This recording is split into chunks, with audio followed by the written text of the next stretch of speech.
Je m'appelle chef Marc Miron de Cuisine et Passion. Dans mon entreprise, la qualité passe avant tout.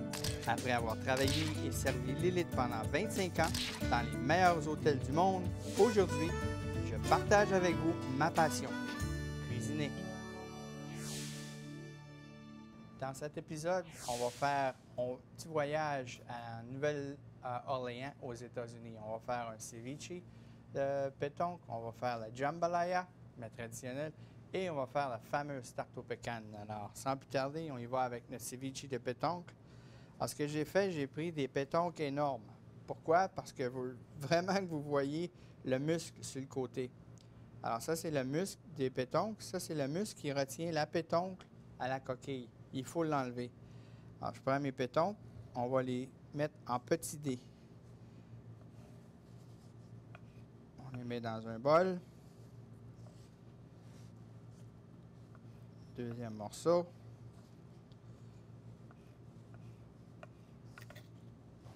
Encore une fois, ma deuxième grosse pétoncle. Encore une fois, on y voit le muscle qui est attaché. Alors ça, on l'enlève. Ça, c'est vraiment dur. On coupe notre pétoncle en deux. Des fois, les pétoncles, comme vous pouvez voir, celui-là est un petit peu plus brune que celle que j'avais au préalable. C'est simple, c'est leur diète, dépendant son où. Ils mangent des choses différentes. Alors, la couleur peut changer un peu. On a nos pétoncles là, dans le petit bol. Maintenant, on va prendre un petit peu de jus de lime, citron vert. On va mettre un petit peu de jus de lime, comme ceci.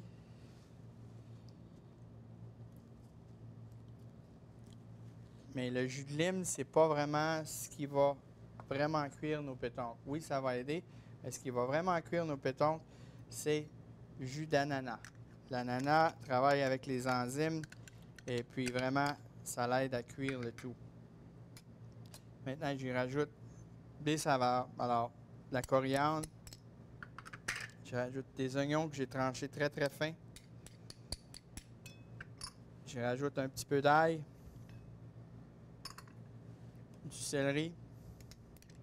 Pour que ça soit, la texture soit bien, un peu différent. J'ai fait une sambal tomate. C'est une sauce tomate fraîche avec des chilis. Alors, je rajoute ça. Une petite sauce que j'ai appris à faire à Bali. Oui, on est en Nouvelle-Orléans, mais ça, vraiment, ça complète cette recette de ceviche. Et puis, on va y mettre un petit peu d'épices. On y prend un petit peu de jalapeno. Et puis, on va les trancher fins. On en met autant qu'on est capable de l'endurer. Si on n'est pas capable, on peut s'en passer. Dans la petite salsa, il y avait déjà beaucoup de saveur. À ce moment-ci, je les laisse mariner. Je dirais au moins 2 heures. OK? Il faut vraiment là, laisser mariner ça comme il faut à un bon 2 heures. Souvent, moi, j'aime les gens, des fois, les pétons crus, les ceviches, ils ne sont pas tellement habitués. Alors, si on peut encore plus longtemps, des fois, vous faites le matin pour le servir le soir, il n'y a pas de problème. Pour aller avec ça, quelque chose de très, très, très rafraîchissant, on va faire une petite salsa. Mais on va en parler des salsas. Parce que c'est une chose qui est très, très simple à faire. Et puis, facile à varier. Très, très, très facile à varier. Alors, on va prendre nos tomates, parce que pour une salsa, ça prend des tomates. Moi, j'aime bien y rajouter des oignons verts. On va prendre des herbes fraîches. Et puis celle-ci, on va y rajouter du maïs. On peut y rajouter n'importe quoi. La base, c'est d'avoir... Ça, c'est la base de ma salsa. Okay? J'ai un acide, citron, j'ai la tomate, j'ai des oignons verts et puis l'huile d'olive. Okay? Ça, c'est la base. Après, on peut y rajouter ce qu'on veut. On peut y rajouter du maïs, on peut y rajouter des haricots noirs, on peut y rajouter des crevettes. Si on cuit des crevettes, les mettre en dés. On peut faire une sélection de salsa si on veut. C'est super bon avec les petits croûtons qu'on a fait. dans une autre émission, les servir comme des crostini, différentes salsas, c'est super avec ça. Alors, je prends mes oignons verts, on va les couper, hacher finement. On va mettre ça dans un bol. On va prendre nos tomates. Les tomates, il s'agit d'aller au marché ou au magasin, puis d'aller prendre les tomates qui sont les plus mûres. Alors, c'est pas une tomate de serre, c'est pas une tomate de terre, c'est pas une tomate beefsteak, c'est pas une tomate Roma, c'est la tomate qui va être la plus mûre au marché ou au supermarché. On fait des petits dés.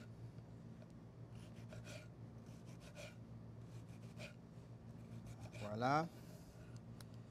Des petits dés avec la tomate. Pas besoin d'enlever les graines, les pépins. Les graines dedans, ça peut rester, il n'y a pas de problème. On rajoute ça à mes oignons verts. J'ai un petit peu de citron. On va y rajouter de l'acidité, un petit peu de citron. J'ai fait des petits jus. J'enlève les graines, les pépins qui sont faciles à enlever. On y rajoute un petit peu de... Oups, il y a un pépin qui est tombé. Ça, c'est un petit peu trop croustillant. Et voilà. Un petit peu d'huile d'olive. Je vais rajouter un peu de maïs. On va prendre un petit peu de persil pour lui donner un petit peu de couleur. Si vous voulez la basilic, rajoutez-y de la basilic. Si vous voulez de la coriandre, rajoutez-y de la coriandre. Moi, je vais prendre un petit peu de persil parce que j'aime bien les saveurs qui sont là, l'acidité, le citron, on a notre maïs, on a nos tomates. Si on veut que ça soit un petit peu plus épicé, on peut évidemment rajouter du jalapeno. Moi, j'ai beaucoup d'épices dans mon ceviche. Alors, j'ai pas besoin d'en rajouter, j'en ai dedans. Et ça vous donne une superbe salsa, beaucoup de couleurs. Pour le dressage, pour notre ceviche, je prends un petit peu de laitue. Laitue frisée, on prend peut-être 2 sortes de laitue, un petit peu de rouge, un petit peu de laitue frisée pour donner la texture, donner les couleurs. J'ai déjà mariné, comme je vous disais, un peu de ma ceviche.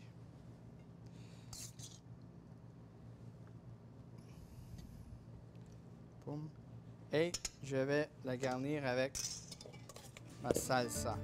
Le contraste des saveurs, fraîcheur, acidité, c'est fantastique. Avec ça, je vais rajouter un petit peu de péton, juste ici d'un côté. Et puis servir ça dans un verre à martini, ça fait très joli. Voilà, on a un ceviche de péton, quelque chose qui est vraiment attrayant, qui est superbe. Alors après la pause, quand on revient, on va faire un jambalaya à ma façon.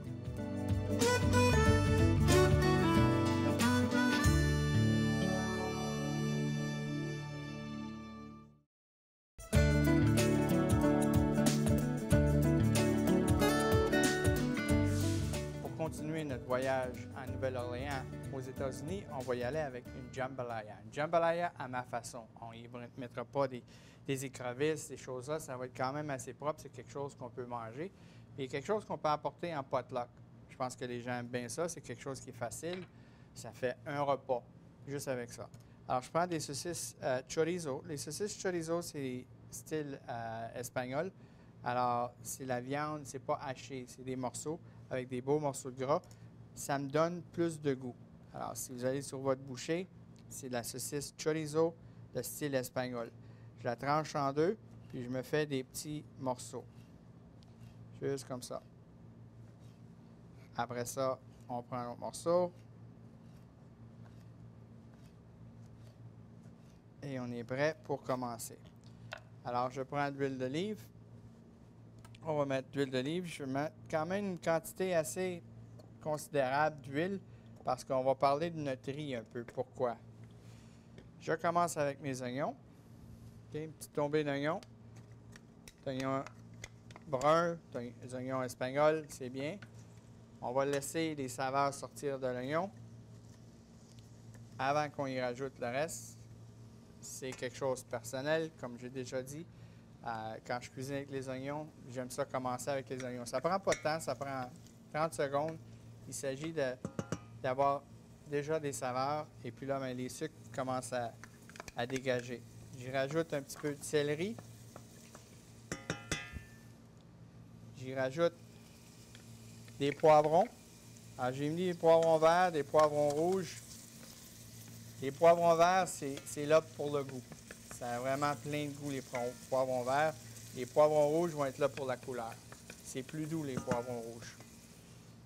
Maintenant, j'ai du poulet, de la volaille que j'ai faite en dés. Alors, on peut y aller avec soit des hautes cuisses. Ça, c'est la poitrine. Bien, les hautes cuisses, ça va aussi. J'y rajoute mon chorizo, saucisson chorizo, qui va donner beaucoup de goût.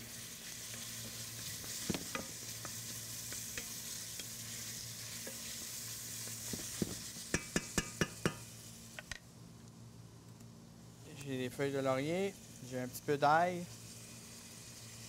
qu'on va sauter. La raison pourquoi j'ai assez d'huile, c'est parce que je veux vraiment que mon riz soit enrobé. Il faut vraiment enrober notre riz. Si je mets mon riz maintenant, vous allez voir qu'à la fin, il ne reste plus d'huile.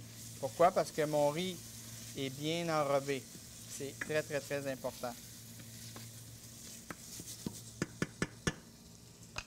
J'y rajoute mes épices magiques. Ce sont des épices, on va en parler dans un instant, après que j'ai mis mon fond de volaille. Les épices qu'on fait ici, c'est un bon mélange. Il n'y a aucun nom qu'on ne peut pas prononcer. On en vend en boutique et puis c'est très, très, très populaire. Alors, comme je disais, vous voyez, il n'y a presque plus d'huile. C'est ce qu'on veut. On rajoute notre fond de volaille. Le riz, c'est un riz à long grain. Fameux Uncle Ben. Alors, pour cuire le Uncle Ben, c'est facile, c'est tout le temps 2 pour 1. Tout aussi simple que ça.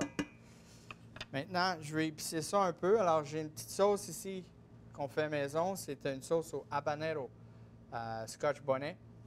Et puis, il y a des pommes là-dedans, il y a du fenouil. Si on aime ça épicé, on en met beaucoup. C'est très, très fort. Je vais en mettre modérément. J'y rajoute des tomates fraîches que j'ai fait en dés. On va y brasser tout ça. Des feuilles de laurier. Le riz, quand on le fait, c'est important que ça soit bien enrobé. C'est la même chose quand je fais mon risotto. C'est-à-dire que ici, c'est pas trop important, mais c'est une bonne chose à faire tout le temps. Parce qu'il n'y a pas beaucoup de féculents qui va laisser libérer par le riz. Mais quand on fait un risotto, on sait que le risotto, il y a beaucoup d'amidon, il y a beaucoup de féculents dedans. Alors, si on fait cuire comme il faut, puis le saisir avec l'huile, à ce moment-là, c'est nous qui contrôlons la façon que ça va se libérer. C'est pour ça qu'il faut rajouter un petit peu de jus de cuisson à la fois, soit du fond de volaille, soit du fond de légumes. Mais à mesure qu'on le fait, alors à la fin, ça nous donne quelque chose qui est vraiment doux. Puis c'est facile. Puis un risotto, moi, il faut que ça soit, c'est pas une boule, il faut que ça soit vraiment léger, il faut que ça soit, on le laisse aller. Alors, on va maintenant laisser bouillir ça. Le mélange d'épices, on a de l'origan, on a du thym, on a du paprika, on a du chili, on a du poivre noir là-dedans. C'est un mélange qu'on fait maison. C'est très, très, très cajun. Et puis, ça va super avec ça. Ça va aussi fantastique avec les fajitas. La dernière chose qu'on va faire, c'est qu'on va préparer nos crevettes. Alors, je prends les crevettes et je les coupe en deux. Je laisse la queue de la crevette parce que ça va donner beaucoup de goût à mon jambalaya. Seulement les cuire en deux. Ce sont des crevettes des 16-20 qu'on appelle, avec la queue, mais on l'a dénervé au préalable. Okay? Il n'y a pas de veine.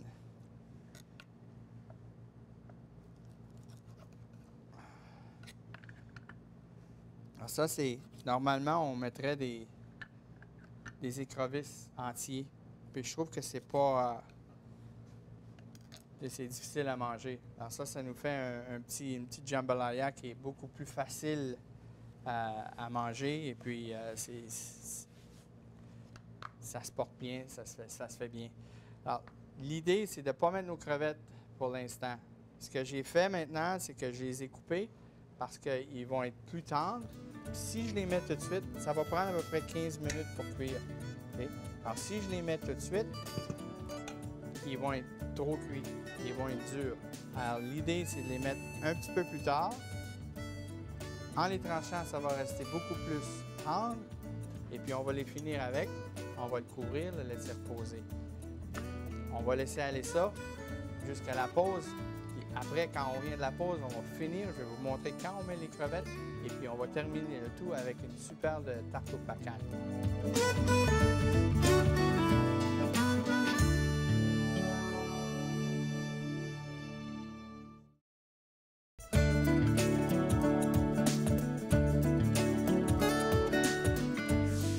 Notre jambalaya, elle s'en vient très très bien. Je vais vous montrer que maintenant on a encore du liquide, assez important, mais c'est trois quarts, je dirais, le riz est cuit aux 3/4. À ce moment-là, c'est vraiment le temps de rajouter nos crevettes. On rajoute nos crevettes et puis on brasse comme ça, mais il y a encore du liquide pour les cuire.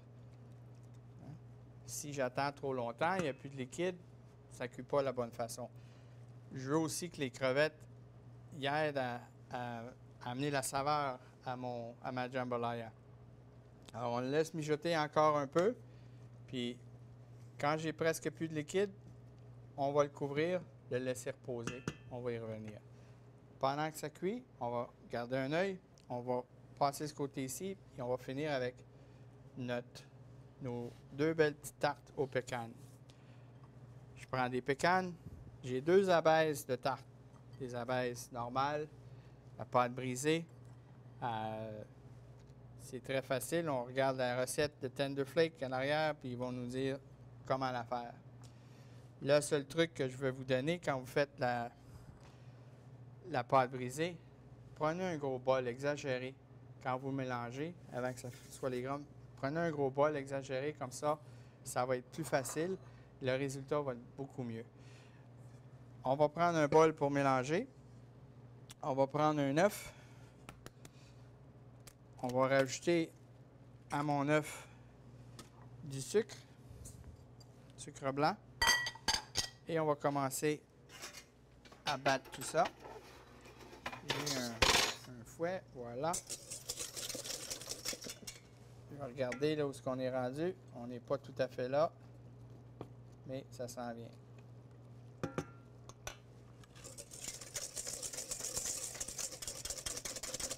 Alors, il s'agit de monter un peu. Pas obligé que ça soit monté à un soft peak qu'ils appellent. C'est juste faire sûr que le sucre est bien incorporé avec l'œuf. On va mettre ça de côté 2 secondes. On va rajouter notre sirop, sirop de maïs.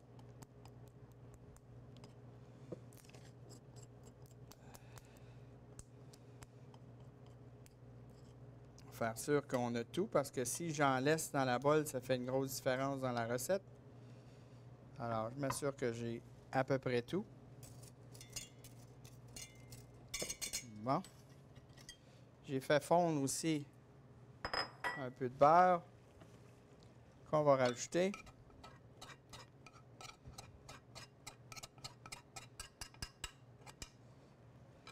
Voilà.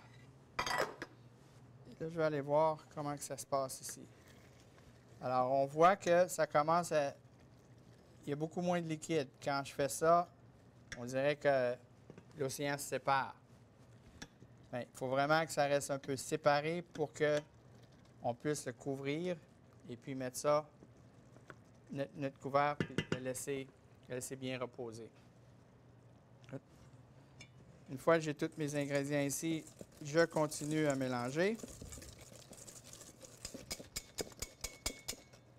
Ça, c'est une tarte aux pécanes que j'ai fait. J'ai fait aussi dans mes années au Weston. J'ai fait une promotion avec un chef qui venait là-bas aussi. Et puis, on avait fait toutes sortes de choses, des poissons noircis. J'ai découvert toutes sortes de belles tasseaux. Tasseaux, c'est un jambon très, très, très épicé qui peut aussi aller dans les riz qu'ils font là-bas. Ça, c'est une recette qu'il a partagée avec moi, puis j'ai toujours gardée. Ça fait des années. Puis c'est une des plus belles recettes que j'ai fait avec les tartes aux pécanes. Il s'agit de simplement remplir nos abaisses. Alors, on ne veut pas trop en mettre parce que ça va gonfler. Ça va même gonfler beaucoup au four. Alors, c'est pour ça que j'ai fait les abaisses qui montent un peu.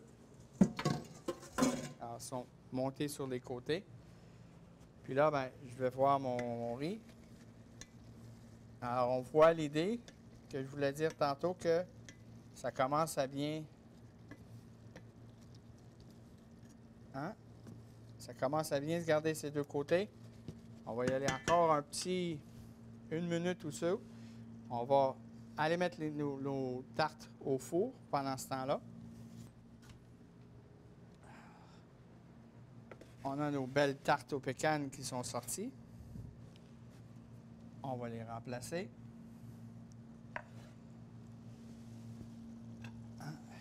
Et puis notre riz, là, on peut le laisser reposer. On l'enlève du feu. On laisse reposer.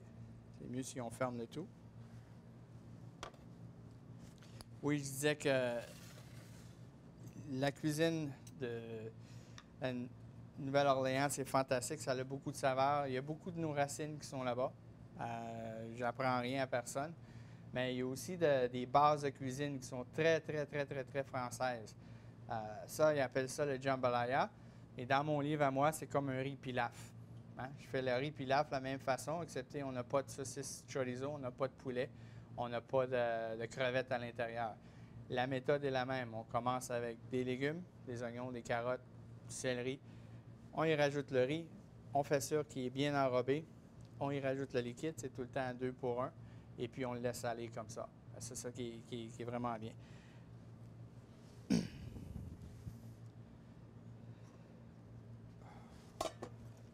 On a un superbe de beau riz qu'on va dresser.